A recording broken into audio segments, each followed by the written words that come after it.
Raba tompoko lafinatra tompoko vavy alakamisy fahatelo amby roapolo volana may 2020 sy 2000 ny mety ho tetry ny andro avy hatrany atolotra anao dia ny sary zany no voalohany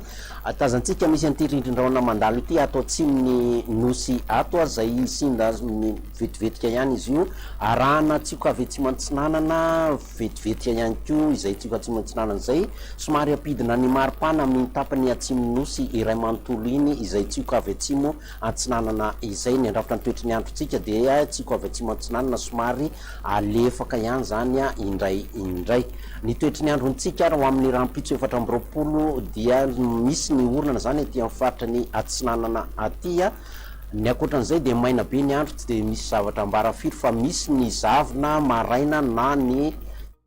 andian-javona any amin'ny faritra ny mena be iny ny ilany andrefana ny atitany iray manontolo ary ny tapany avaratry atsimo andrefana raha ny toetry ny andro ny tolakandro zany dia somary nihitatra ilay orana tato amin'ny faritra atsinanana tato nihitatra ny anavaratra lasa nahazo analanjirofo mahazo koa alaotra dia ny akoatran'izay moa zany ny maina daholo ny andro amin'ny akapobeny manerana ny nosy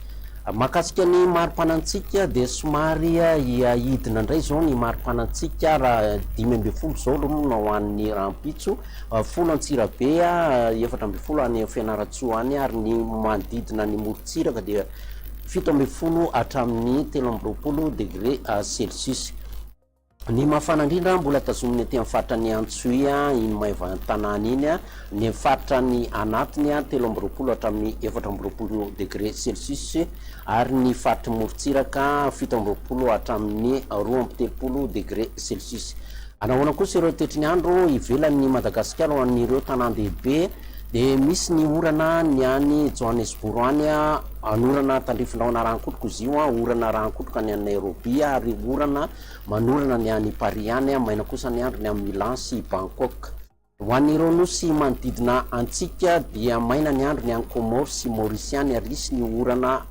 arankotroka ny any La Réunion ary anoram-baritra ny any Seychelles dia izay fotoana ny arahako taminao indray mandrapiana tompoko. Hello.